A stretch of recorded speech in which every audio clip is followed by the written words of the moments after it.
할렐루야. 아멘. 수요 예배에 나오신 신일의 성도 여러분들을 주님의 이름으로 환영하고 축복합니다. 아멘.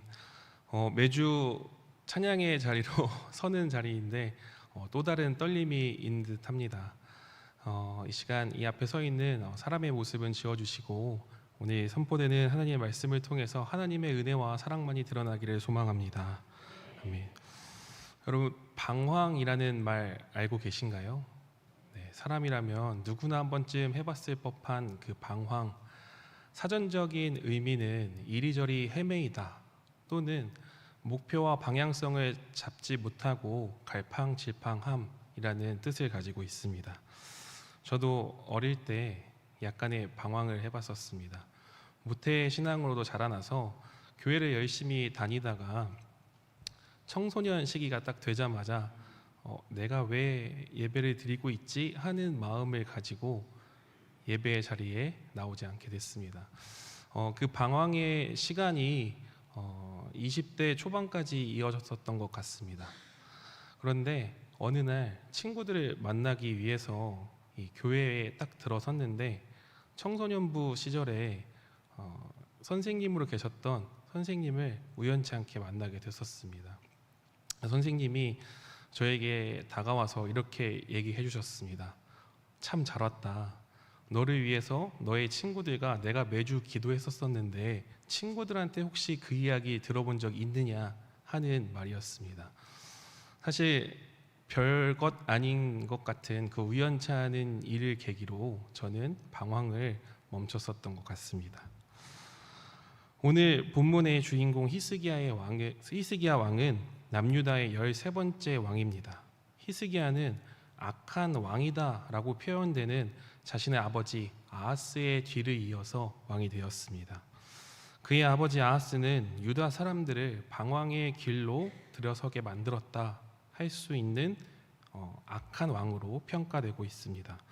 아버지의 모습을 그대로 답습했을 수도 있을 히스기야는 아버지와 달리 하나님께 예배 드리기 위해서 또 이스라엘 민족들을 다시 하나님의 길로 들어서게 하기 위해서 성전 개혁, 예배 개혁을 시작하였습니다. 본문 1절에서 2절을 다시 한번 읽어보도록 하겠습니다. 히스기야가 왕위에 오를 때의 나이가 25세라 예루살렘에서 29년 동안 다스리니라. 그의 어머니의 이름은 아비야요 스가랴의 딸이더라. 히스기야가 그의 조상 다윗의 모든 행실과 같이 여호와 보시기에 정직하게 행하여. 아멘.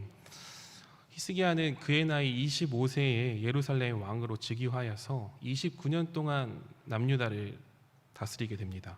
그리고 그는 여호와 하나님이 보시기에 정직하게 행하였다 하는 평가를 받는 왕이 됩니다. 여호와 하나님이 보시기에 정직하게 행했다는 것, 그리고 본문에 나와 있는 대로 그의 조상 다윗과 같이 행실을 바르게 했다 하는 것은 무엇을 의미하는 것일까요? 마음속에 대답들이 있으시겠지만 히스기야는 그의 아버지 아하스의 치세에서 벌어졌던 하나님이 보시기에 정직하지 않았다 평가받는 그 행동들을 하나도 답습하지 않습니다. 역대하 28장 1절에서 2절의 말씀을 읽어드리겠습니다. 아하스가 왕위에 오를 때의 나이가 20세라 예루살렘에서 16년 동안 다스렸으나 그의 조상 다윗과 같지 아니하여 여호와 보시기에 정직하게 행하지 아니하고 이스라엘 왕들의 길로 행하여 바알들의 우상을 부어 만들고. 아멘. 아하스는 바알들의 우상을 부어서 만든 왕이었습니다. 우리가 교회를 다니다 보면 바알에 대해서 참 많이 듣게 되는데요. 바알은 그 당시 사람들이 폭풍과 바람의 신 또는 풍요로움을 담당하는 신으로 섬겼다고 합니다. 농경 사회를 이루면서 살아갔던 이스라엘 백성들, 유대 백성들은 무엇보다도 농사와 관련해서 비가 오는 것을 중요하게 생각했습니다. 때문에 바알을 최고의 신이다 이렇게 생각하며 살았다고 합니다.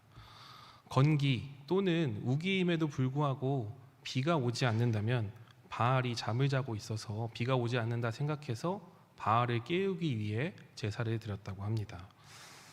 이 바알 신은 이스라엘의 영적 암흑기를 대표하는 신으로 때마다 등장하는 신입니다. 아하스는 바알 우상을 유다 곳곳에 만들어서 유대 백성들을 숭배케 함으로 하나님 앞에, 그리고 유다 백성들을 하나님 앞에 큰 죄를 범하였고 유대 백성들을 흑암으로 암묵으로 몰아넣었습니다. 그로 인해 백성들은 풍요를 위해서 또는 영적 도덕적으로 성적으로 타락하는 길에 들어서게 되었고 다윗의 길에서 멀어지게 되는 큰 죄의 길에 들어서게 되는 계기가 되었다 볼 수 있습니다. 비단 바알 숭배뿐만 아니라 또 다른 죄가 이어서 등장합니다. 28장 3절을 함께 읽어보도록 하겠습니다. 또 흰놈의 아들 골짜기에서 분향하고 여호와께서 가증한 일을 본받아 그의 자녀들을 불사르고. 아멘. 아하스는 바알을 섬기게 하는 것에도 부족해서 이방 사람들의 가증한 행위, 자녀들을 인신 제사 제물로 드리는 일을 자행했습니다. 이는 하나님의 말씀 앞에서 돌아서는 행위로 신명기 말씀에 잘 나와 있습니다. 신명기 12장의 말씀을 제가 한번 읽어드리겠습니다. 내 하나님 여호와께는 내가 그와 같이 행하지 못할 것이라. 그들은 여호와께서 꺼리시며 가증히 여기시는 일을 그들의 신에게 행하여 심지어 자기들의 자녀를 불살라 그들의 신들에게 드렸느니라. 내가 너희에게 명령하는 이 모든 말을 너희는 지켜 행하고 그것에 가감하지 말지니라. 아멘. 신명기에서 하나님은 이러한 행위를 자녀를 신 앞에 인신 제사하는 것을 하지 말라, 내가 가증하게 여긴다, 이렇게 말씀하셨습니다. 그리고서는 추가로 가감하지 말라, 그러니까 하나도 더하거나 빼지 말고 이 말을 기억해서 그대로 전해라, 지켜 행하라 명령하셨습니다. 그런데 아하스는 백성들로 하여금 우상 숭배하게 하는 것에서 부족해서 인신 제사를 하게 만들었다, 큰 죄를 범했다라는 것이죠. 이런 큰 죄를 범하여서 하나님 앞에서 떠나 살아가는 삶, 그런 삶을 선택해서 풍요를 이루고 싶은 마음에도 불구하고 그들의 삶은 조금도 나아지지 않았습니다. 도리어 국제사회에서도 이리저리 치이는 정세를 맞이하게 됩니다. 하나님은 아하스를 북이스라엘과 아람 왕 르신의 손에 넘기셨고 북이스라엘과 아람의 침략으로 인해서 많은 사람들이 다메섹으로 끌려가거나 학살을 당했다고 합니다. 이런 일이 있었을 때에 아하스가 하나님 앞에 회개해서 돌이켰으면 좋았을 테지만 도리어 그는 강대국 아수르에게 조공을 바치면서 원조를 요청합니다. 그 일로 인해서 아수르의 왕 디글랏빌레셀은 아하스를 도와 아람의 수도 다메섹으로 진격하여서 함락시키고 아람 왕 르신을 죽입니다. 그에 더해서 북이스라엘의 여러 지역을 점령하여서 아수르는 북이스라엘 주민들을 포로로 끌고 가기도 합니다. 아하스가 하나님 앞에 돌이키기보다 외부의 힘으로 자신의 위기를 넘어가려 하는 선택을 함으로써 아수르 제국이 이스라엘 땅에 침범할 수 있는, 자리 잡을 수 있는 토대를 마련하게 되는 계기가 됩니다. 아하스는 때마다 하나님 앞에 자신의 마음을 돌이킬 수 있는 여러 가지 표징들을 마주했었습니다. 그런데 그는 하나님 앞에 그 자신의 마음을 돌이키지 않았습니다. 역대하 28장 22절의 말씀입니다. 우리 함께 읽겠습니다. 이 아하스 왕이 공고할 때에 더욱 여호와께 범죄하여. 아멘. 아하스는 유대 땅이 위험에 처하고 자신의 계책이 실패했을 때 돌이키지 않고 도리어 하나님 앞에 공고한 마음을 가지고 범죄하게 됩니다. 그는 자신을 친 아람의 신에게 제사하였고 성전의 기물들을 부수어서 아수르에게 조공을 바치게 됩니다. 성전 구석구석마다 제단을 쌓고 유대 각 성읍에 산당들을 세워서 다른 신에게 분향하며 결국 성전문을 폐쇄하기에 이르릅니다. 이런 일들로 인해서 하나님을 진노케 만드는 계기가 되었고 아하스는 이스라엘의 왕들의 묘실에 들어서지 못하는 악한 왕이다라는 평가를 받게 됩니다. 이에 하나님은 아하스를 대신하여서 아들 히스기야를 왕으로 세우십니다.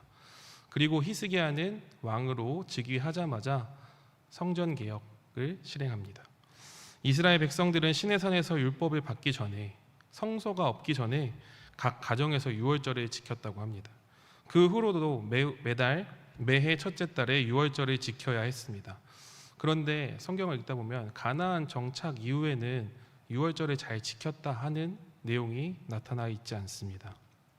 추측해서 보면 유월절을 드리지 않는 일, 지키지 않는 일, 하나님 앞에 예배를 드리지 않는 일이 점차 쌓여서 결국 아하스의 때의 절정을 맞이한 것은 아닌가 하는 생각을 하게 되었습니다. 이와 같은 마침내 하나님께 등을 돌렸던 남유다 백성들은 오늘 우리가 함께 읽은 본문 히스기야가 왕으로 즉위한 때에 성전을 중심으로 예배의 개혁, 유월절을 새롭게 확립시키려 했습니다. 히스기야는 즉위 직후 첫 해의 예배와 예배를 위한 생활을 다시 하나님의 말씀 아래 두려 조치를 취합니다. 오늘의 본문 3절과 4절을 다시 한번 읽어보도록 하겠습니다.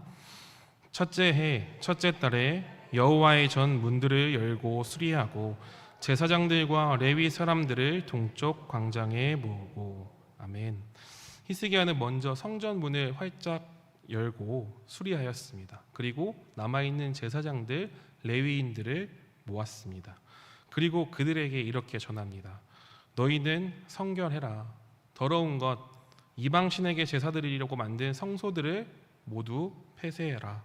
하나님 앞으로 마음을 돌이켜라. 이렇게 이야기합니다. 제사장들과 레위인들의 성전을 성결하게 하는 일은 16일간 지속됐다고 합니다. 이는 히스기야와 제사장들 그리고 레위인들이 유월절 절기 일절에 맞추기 위해 동분서주 불철주야 노력했다라는 사실을 우리에게 알려주고 있습니다. 다만 안타까운 사실은 성경을 읽다 보면 유월절은 첫째 달 14일에 지켜져야 했었는데 둘째 달 14일로 미뤄지게 됩니다. 넘어가게 된 것이죠. 그 이유에 대해서는 34절의 말씀에 잘 나타나 있습니다. 그런데 제사장이 부족하여 그 모든 번제 짐승들의 가죽을 능히 벗기지 못하는 고로 그의 형제 레위 사람들이 그 일을 마치기까지 돕고 다른 제사장들이 성결하게 하기까지 기다렸으니 이는 레위 사람들의 성결하게 함이 제사장들보다 성심이 있었음이라. 아멘. 아하스 시대를 거치면서 하나님 앞에 예배드림, 제사 드릴 수 있는 적법한 절차를 수행할 수 있는 제사장들의 수가 여력이 부족했다라는 것입니다. 그래서 히스기야는 민수기 9장 9절에서 11절에 나와 있는 예외 규정을 가지고 적용해서 둘째 달 14일에 유월절을 지키게 합니다. 여호와께서 모세에게 말씀하여 이르시되 이스라엘 자손에게 말하여 이르라. 너희나 너희 후손 중에 시체로 말미암아 부정하게 되든지 먼 여행 중에 있다 할지라도 다 여호와 앞에 마땅히 유월절을 지키되 둘째 달 열넷째 날 해질 때에 그것을 지켜서 어린 양의 무교병과 쓴 나물을 아울러 먹을 것이요. 아멘. 그러니까 부득이한 사정이 있다면 유월절을 지킬 수 있음에도 지키지 말라는 말씀이 아니라 부득이한 사정에 의해서는 둘째 달 14일에 유월절을 지키라라는 예외 규정이 있었다는 것이죠. 이런 과정들을 보면 히스기야가 과연 하나님 앞에 올바르게 서 있었다라는 것을 보여줍니다. 히스기야는 단순하게 날짜를 미룬 것이 아니라 하나님 말씀 아래 율법의 말씀 앞에 허용된 예외 규정을 가지고 백성들이 준비된 상태에서 하나님께 예배드리고자 했었다는 것이죠. 이는 히스기야가 철저히 하나님 앞에 말씀 앞에 정직함으로 엎드려져 있었다는 것을 우리에게 알려줍니다. 또 히스기야는 남유다 사람들만 챙기지 않았습니다. 마치 다윗의 때에 온 이스라엘이 함께 하나님 앞에 예배드렸었던 것처럼 그리고 솔로몬 시대에 성전 봉헌을 하고 나서 함께 예배드렸었던 것처럼 아스루에 망해버렸지만 여전히 그 땅에 살고 있는 이스라엘 백성들도 히스기야는 챙겼습니다. 그리고 그들의 땅을 다니면서 예루살렘으로 올라와서 하나님과 나와 함께 우리와 함께 유월절을 지키자 이렇게 말을 했다고 합니다. 결국 히스기야의 개혁은 온 이스라엘에게 영향을 미치게 됩니다. 그래서 우리와 함께 하자, 우리와 함께 예배하자, 하나님 앞에 예배해야 한다 하는 마음을 가지고 유월절을 지켜내고자 했었던 것입니다. 사람들은 그의 초청에 응하여 예루살렘을 찾게 됩니다. 그리고 하나님께 온전히 예배 드렸습니다. 이렇게 끝나면 참 좋을 텐데 북이스라엘 사람들은 너무 오랫동안 하나님 말씀 앞에서 떠나 있었던 터라 유월절 규정, 규례에 대해서 정확히 알지 못했다고 합니다. 그래서 부정한 몸으로 성전에 찾아와서 유월절 어린 양을 먹었고 평생 처음으로 그러나 부정한 몸으로 나왔기 때문에 자칫 잘못해서 하나님 앞에 생명이 끊어질 수 있었던 위기가 있었다고 합니다. 히스기야는 이런 상황 앞에서 다시 한번 하나님 앞에 기도합니다. 함께 역대하 30장 9절을 읽어보도록 하겠습니다. 너희가 만일 여호와께 돌아오면 너희 형제들과 너희 자녀가 사로잡은 너희 하나님 여호와는 은혜로우시고 자비하신지라 너희가 그에게로 돌아오면 그의 얼굴을 너희에게서 돌이키지 아니하시리라 하였더라. 아멘. 너희가 그에게로 돌아오면 그의 얼굴을 너희에게서 돌이키지 아니하시리라. 이 히스기야의 기도는 사람들이 부정한 육신을 끌고 유월절에 참석했지만 하나님을 향한 그들의 마음만은 순결했다, 정결했다. 그러니 하나님 그들의 외적인 것만 보지 마시고 그들의 순전한 마음, 그 마음을 보셔서 용서해달라, 자비를 베풀어달라 기도했습니다. 하나님은 히스기야의 이런 기도에 친히 응답해 주십니다. 여호와께서 히스기야의 기도를 들으시고 백성을 고치셨더라. 아멘. 히스기야의 개혁은 하나님의 마음에 참으로 흡족한 개혁이었습니다. 그렇죠? 말씀을 정리해 보려고 합니다. 우리는 오늘 역대기의 말씀에서 두 명의 왕을 보게 되었습니다. 여호와 하나님이 보시기에 정직하게 행하지 않은 아하스 왕과 여호와 하나님이 보시기에 정직함으로 예배의 자리에 나온 히스기야 왕. 히스기야의 예배 회복은 하나님을 향한 신뢰, 믿음의 회복이었습니다. 하나님 말씀 중심으로 유월절을 회복하고자 했던 것이죠.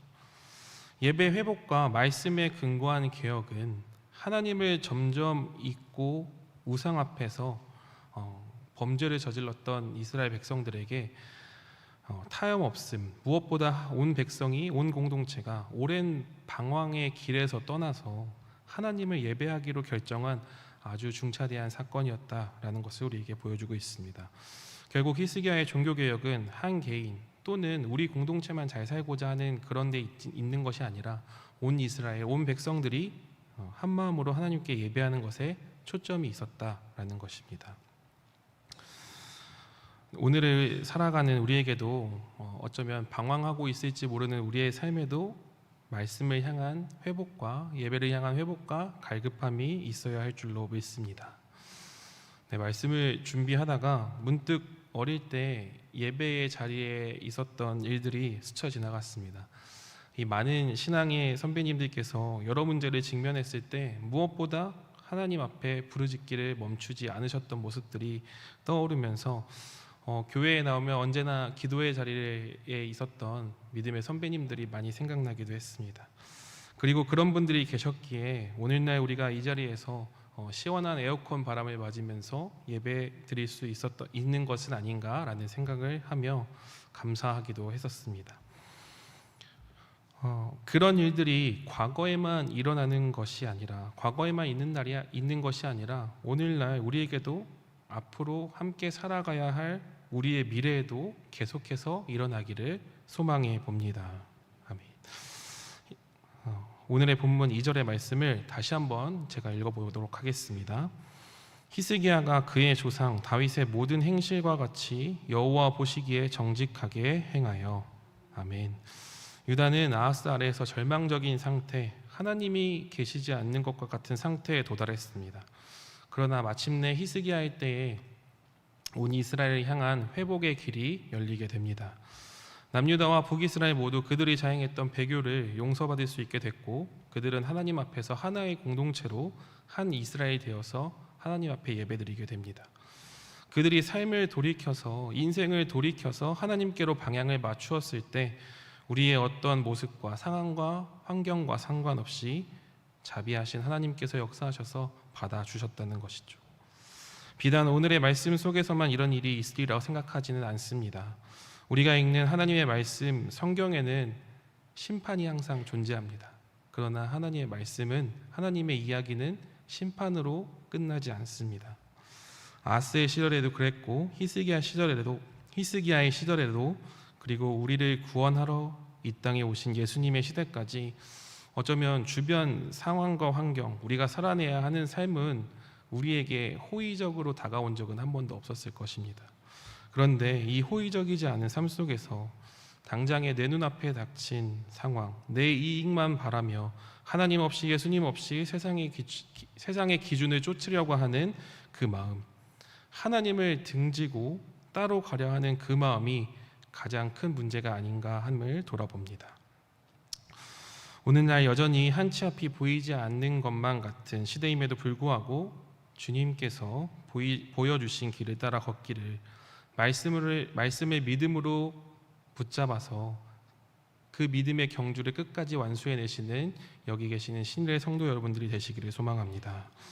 마지막으로 제가 요한일서 3장의 말씀을 읽고 설교를 마치려고 합니다. 그의 계명은 이것이니 곧 그 아들 예수 그리스도의 이름을 믿고 그가 우리에게 주신 계명대로 서로 사랑할 것이니라. 그의 계명을 지키는 자는 주 안에 거하고 주는 그의 안에 거하시나니 우리에게 주신 성령으로 말미암아 그가 우리 안에 거하시는 줄을 우리가 아느니라. 아멘. 어제도 오늘도 그리고 앞으로의 우리의 미래에도 함께 하실 이 소망의 말씀을 붙들고 살아가시는 신뢰의 성도 여러분들 되시기를 간절히 소망합니다. 아멘. 함께 기도하겠습니다. 하나님, 말씀을 의지하여 오늘 여기 모인 우리 또한 다윗과 같이 하나님 보시기에 정직하게 예배드리는 자들이 될 수 있도록 우리를 인도하여 주시옵소서. 하나님 말씀 앞에 엎드려짐으로 무엇보다 예배를 사모하며 갈급한 마음을 가지고 예배의 자리에 나왔을 때 우리를 회복시켜 주시고 우리를 구원하고야 말리라 하시는 하나님의 말씀 앞에 반응하며 예배하는 참된 그리스도인이 될 수 있도록 우리를 붙들어 주시옵소서. 나의 상한 마음에, 낙심된 마음에, 딱딱하게 굳어 움직여지지 않는 마음 가운데 말씀을 통해서 다시 회복되는 역사가 일어나도록 함께하여 주시옵소서. 이 기도 제목 가지고 이 시간 함께 기도하도록 하겠습니다. 주여 믿습니다. 주여 믿습니다. 주여 믿습니다.